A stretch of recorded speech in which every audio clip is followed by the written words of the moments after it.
This is Claim Your Potential, the Empowerment Podcast. I'm Sofie Lindberg, your host and the Executive Director of Claim Your Potential. Get ready to embark on a transformative journey where we empower women and girls to unlock their full potential in every aspect of life. It's time to claim your potential and step into a life of empowerment. Tune in every Tuesday as we ignite your inner strength, provide actionable insights, and empower you to achieve greatness. So, are you ready to claim your potential?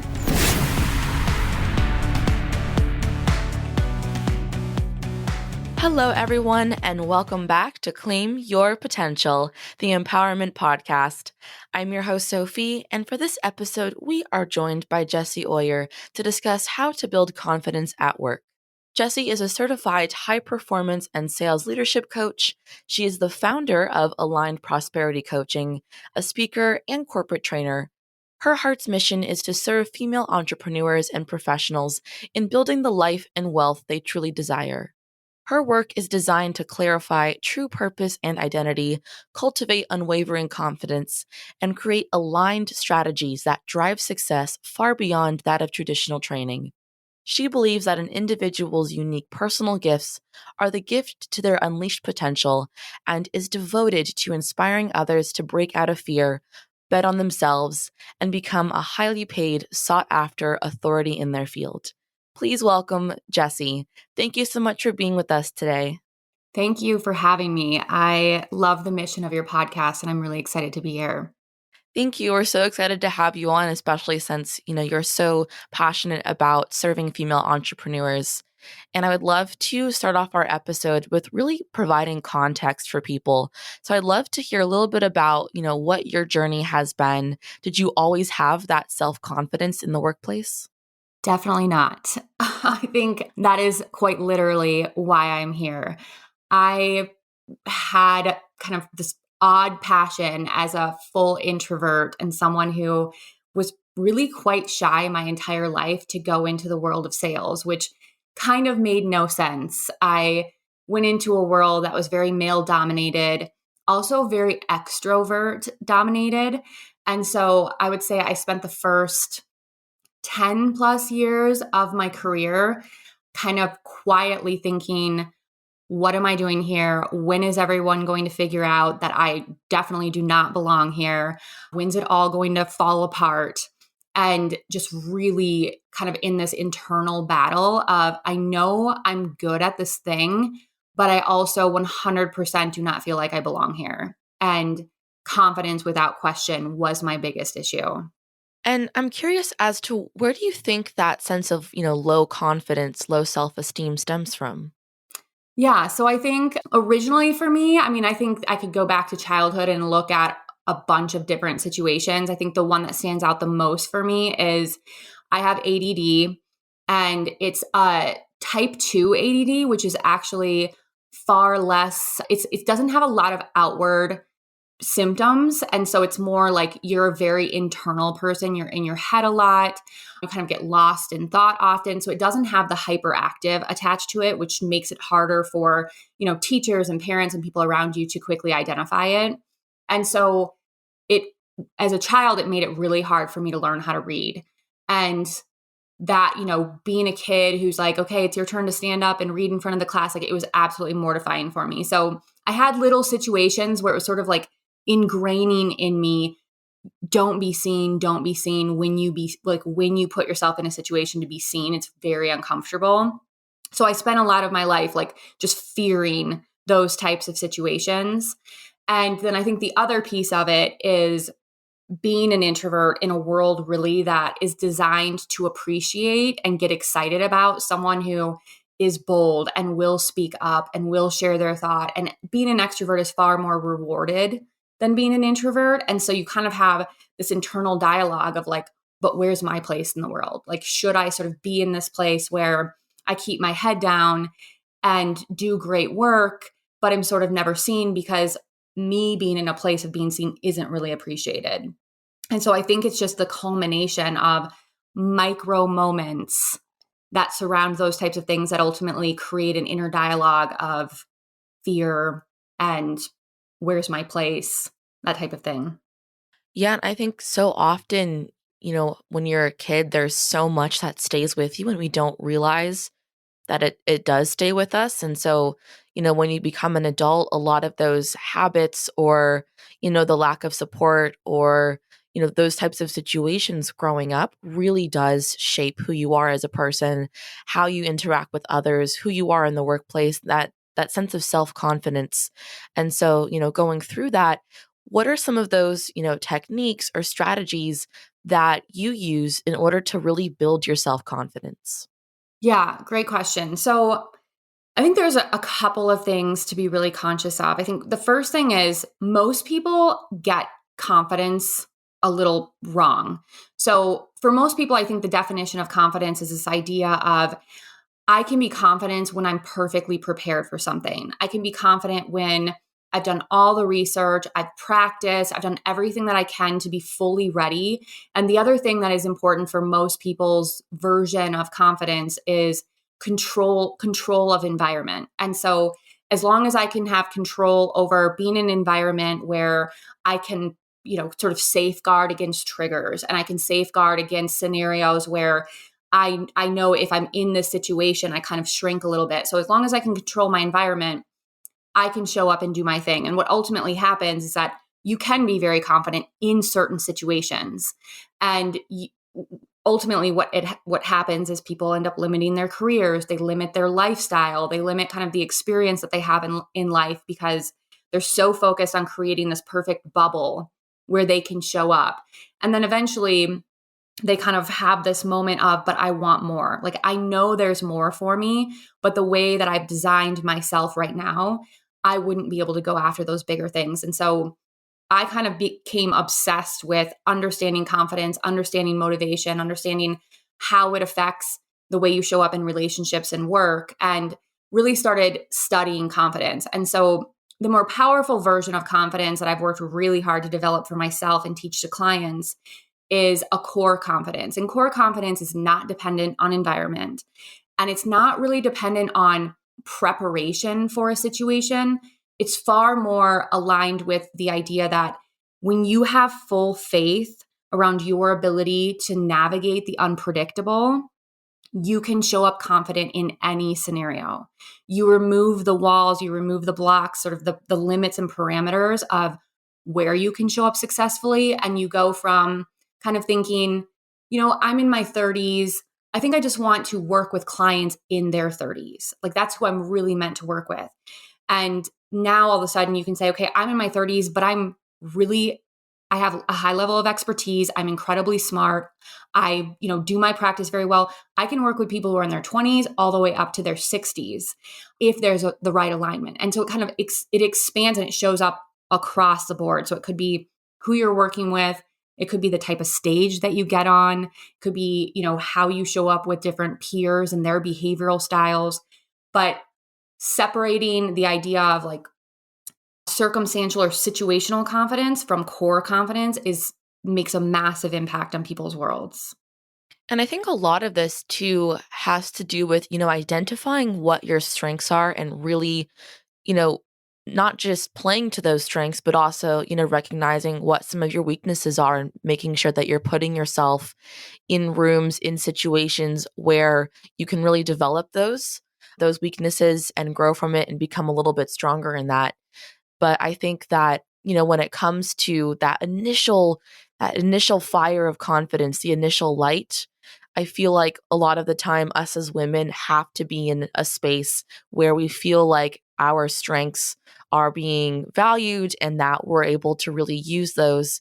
And so I'm curious as to, is there any advice that you would have for women that aren't really sure what their strengths are yet?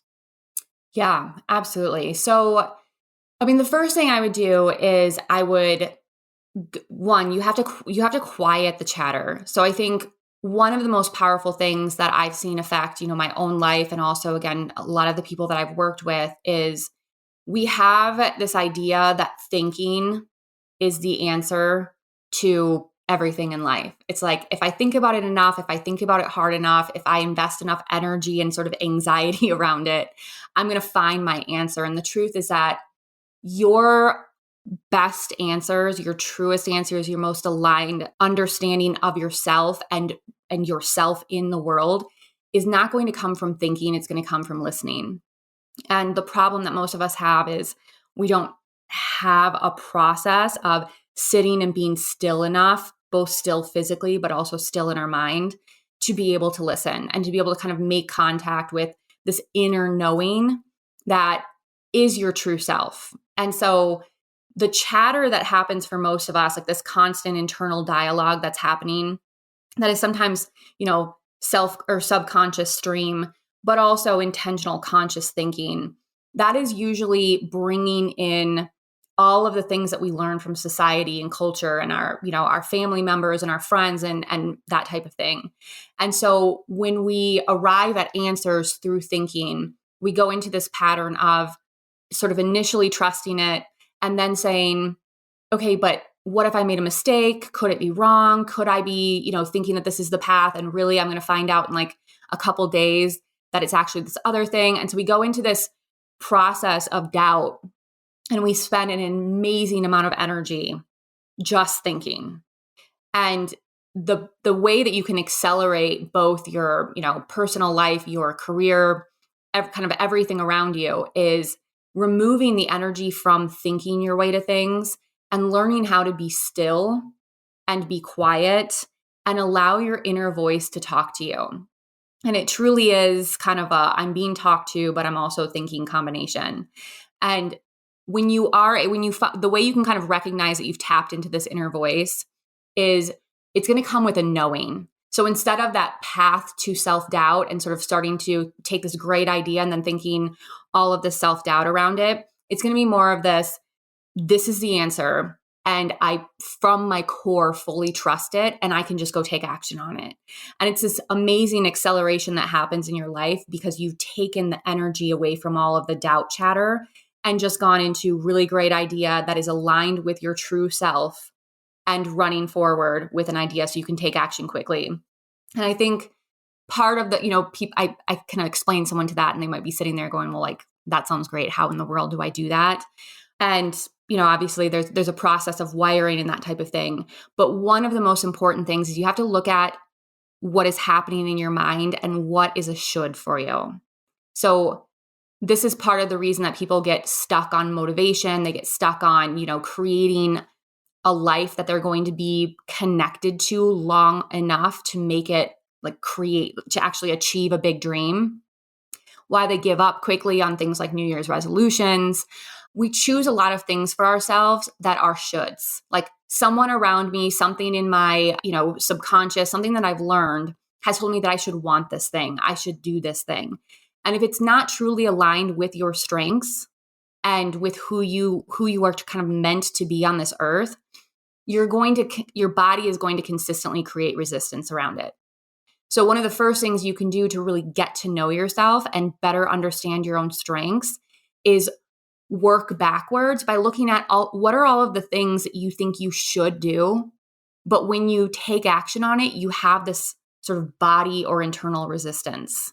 Yeah. Oh my goodness. As you were explaining that, I was thinking too, a lot of the decisions that I've made and feeling instant regret sometimes. And, I'm thinking about, something that I've done, whether it's in career or even if it's with Claim Your Potential or in my personal life, I could not agree more. All of the times where a decision was not right for me, it just it didn't reflect who I was, what I truly wanted to do. My mind resisted every single time. And so I think that that is so powerful. And I hope that everyone is letting that sink in with them and taking that away of when your body is resisting, your body is saying, hey, there's something wrong. There's something that's just not right here. Wait, what about this? I don't think this is going to work.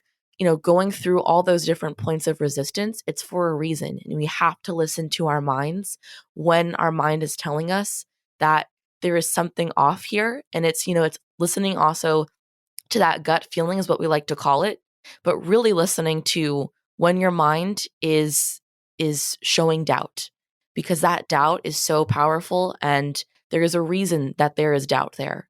And thinking back to all of the good decisions I've made, decisions that worked out well, absolutely I had that reaction of, yep, this is it. There's no other choice out here. I know this is it.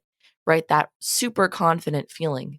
And I think a lot of the time when, that lack of confidence shows up, it's because we're making consistent decisions that are filled with doubt because they're not right for us. And I think that creates really a lot of imposter syndrome for us as well, because we're not fully engaged with who we are, who we want to be, what our skill sets are, what our strengths are, if we're making those decisions that aren't right for us and don't boost our confidence. And so I would love to, hear a little bit of your insights with, confidence and the connection to imposter syndrome, and, what we can do to really overcome that imposter syndrome and turn it into confidence. Sure. That's a great question. And part of what I think is important to recognize too is like I think sometimes people resist growth because they think I've built this thing, like I've created this identity, everyone around me sees me this way. I've built this career, like whatever it is, I've put a lot of energy and time into this thing. And if I grow, I might be like my body, my mind, everything in me might force me to say I have to abandon this. And the last thing I want to do is just abandon this thing that I've dedicated all this energy to. And so one thing that's really important, I think, for people to understand is that sometimes the thing that needs to change and the thing that you have resistance around, it's not the thing, it's the way of the thing. And so, for instance, like I work with a lot of people in the world of sales or a lot of women in sales and leadership. And, sometimes they come to me saying, I'm at a point where I feel that it either has to change drastically or I just need to get out. This is clearly not right for me. And the truth is that it's not that sales is not right for them. It's the way they're practicing sales that's not right for them. And often it's because they've been taught by, through a very masculine system versus women are designed, like they're born for sales, but then they go into organizations and they're taught how to sell like a man, and that feels bad. So sometimes it's looking at the way versus the thing. But when you talk about the idea of how do you kind of develop that confidence, or I'm sorry, give me that specific question you had at the end there again. I lost it. Yeah, no, it's all good. I was curious, how we can overcome imposter syndrome and really turn it into confidence. Yes. Okay. Sorry. Like I said, I have ADD. I get distracted really easily. So the interesting thing with imposter syndrome, so this is part of what I got kind of obsessed with understanding. And it's really understanding like how does your brain work and how are you maybe in some scenarios able to just easily tap into confidence, and in other scenarios just sort of lost to chaos and panic and desperately trying to figure out a situation versus being able to just show up and navigate it. And a lot of it has to do with what we call working memory. So working memory is a brain function that if you imagine it like a pie chart, there are in any moment you ask me a question, and my job is to then take that question, translate it into something that makes sense for me, tap into my past experience and say, okay, what is similar to this thing that I'm being asked right now? How did I solve it? Does that solution make sense for this? Like each of these little pieces of work are part of the pie for working memory. And you need every piece of the pie to be able to then come back and deliver something powerful and something that is truly at the level of ability that you have, like truly at your capacity. What happens often is that when we are in a scenario where we say, I'm good at this, but I'm not good at this, and I should be better. I should be like quicker. I should be more talented. I should be smarter. I should be able to speak without turning red, or I should be able to, like, whatever it is. We have all of these shoulds going through our head. And what happens is those things create this fear fog, and it starts eating up the pieces of the pie. So now instead of being able to go through this full function, you have like parts of it that you can do, and then you just kind of stall out. And this plays a role in the experience of imposter syndrome often. It's like, I'm in this thing because I believe in myself and my ability to do it. But when I show up and step up to the plate, something derails, something sort of short circuits. And so I have these moments of being able to deliver, and then the next time maybe not being able to deliver. And over time, then we're going to start creating the sense of like, do I belong here? When are they going to figure out that I don't belong here?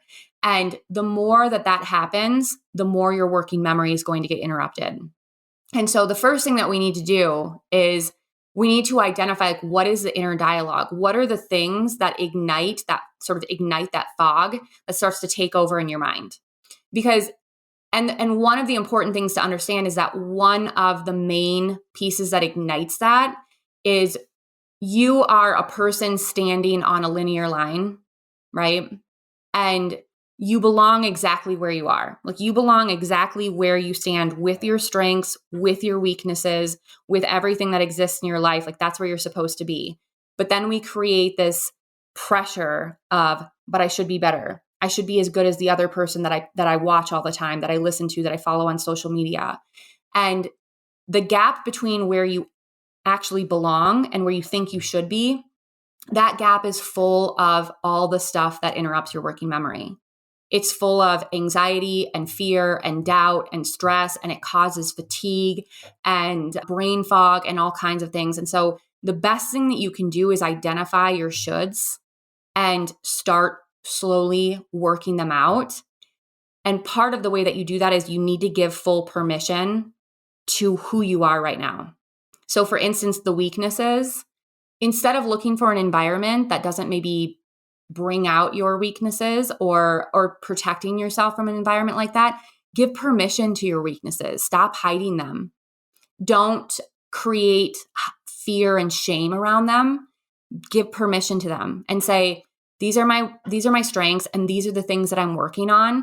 And today, my goal is to take like one step forward from where I am, instead of standing paralyzed with my brain full of the ideas of where I should be. Does that make sense? Absolutely. And I think that as you were talking about that, I was thinking about what it's been like really starting a nonprofit and, who I chose to be on the board of directors. And that was really something that was very important to me. Was I realized that, hey, I'm never going to grow as a person, as an executive director, if people are not questioning me all the time. If people are not asking me, hey, Sofie, why did you make this decision? Or, hey, Sofie, this is a great idea, but I think it might be a little bit better if we did this instead. And I was realizing that I was surrounding myself with people that weren't open or weren't willing to give me that pushback. And so when I was thinking about, all right, who do I want to be on my board of directors?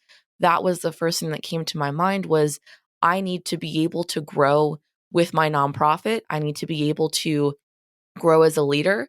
And I'm never going to be able to do that if I'm picking people that, are going with the flow, that are saying, yeah, whatever you want, we'll just make it happen. And so I'm very happy to have, a group of women that are like, hey, I think this is great, but have we thought about doing it this way? Or, you know what, I don't think that's going to work for us. Maybe we should try this instead. And so I think that, to your point there with being comfortable and being okay with putting ourselves in environments that really bring out those weaknesses and push us to develop those weaknesses, I think is really key to quieting some of that imposter syndrome. Because, in imposter syndrome, we're asking ourselves, well, who am I to do this? Who am I to be in this position? Who am I, to have this role? But if we're in situations, if we're putting ourselves in environments that help us thrive and help us really develop those weaknesses to where we can gain a little bit more confidence in those weaknesses, then I feel like that really does help quiet that imposter syndrome. Yeah, absolutely.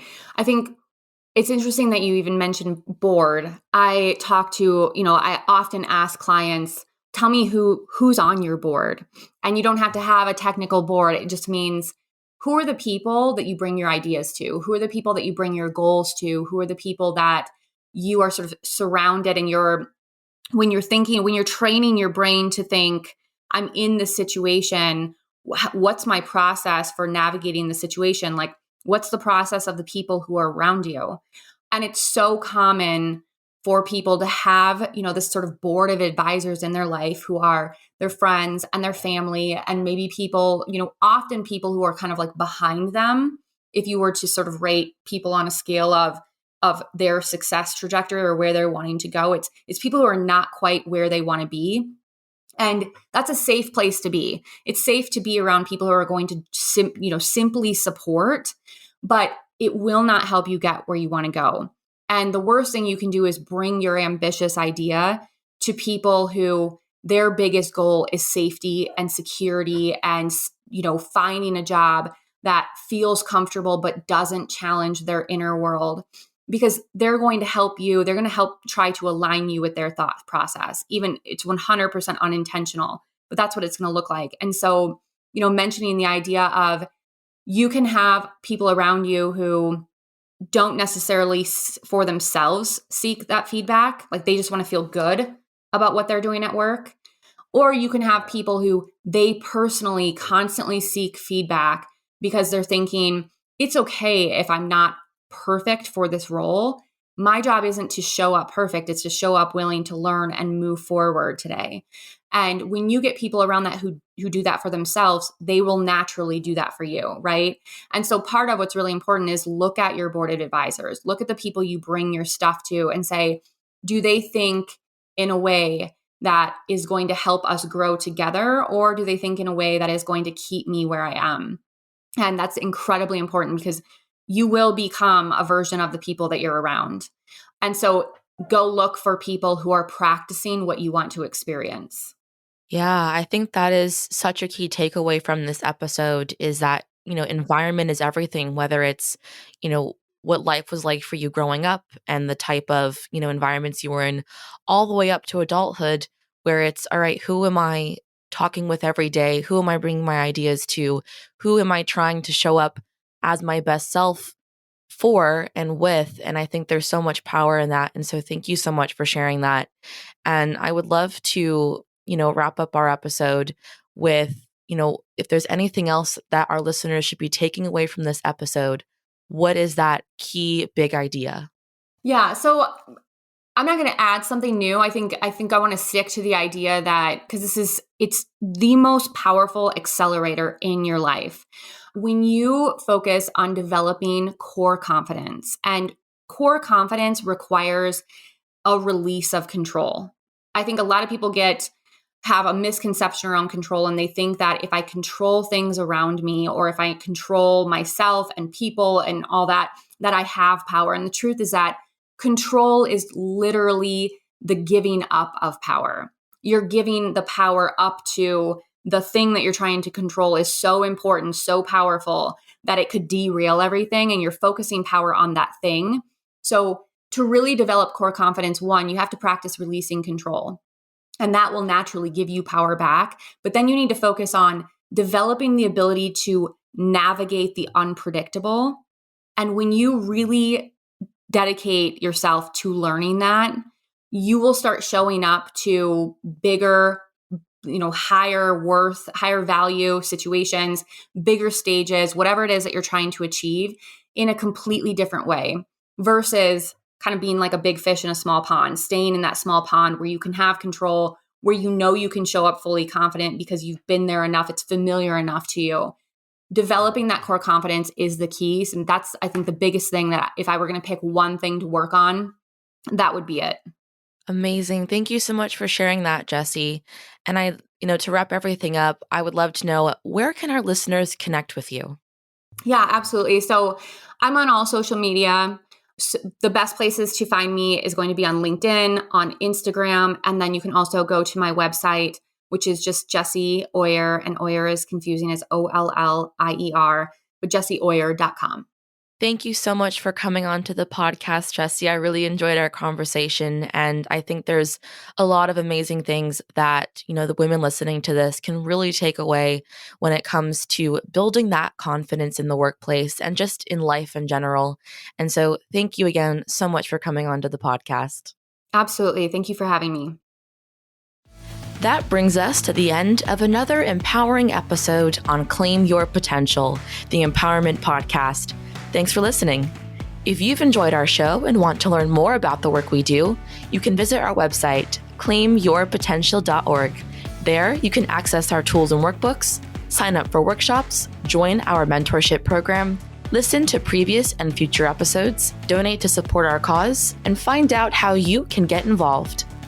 For even more inspiring content, follow us on Instagram and Facebook at Claim Potential, where we share inspiration, educational resources, episode and program announcements, and other content designed to help you reach your full potential. Your support means the world to us, and a free way to support our show is by leaving a rating and review on the podcast streaming platform of your choice. Your feedback helps us grow and reach even more people with our empowering message. If you're unsure of how to do this, head over to our website's Leave a Review page for step-by-step instructions. Thank you to each and every one of you for being a part of this empowering community. Tune in next time as we continue our journey of learning and discover even more ways to claim your potential. Until then, remember that you have the power to create the life you desire. Keep striving and keep growing.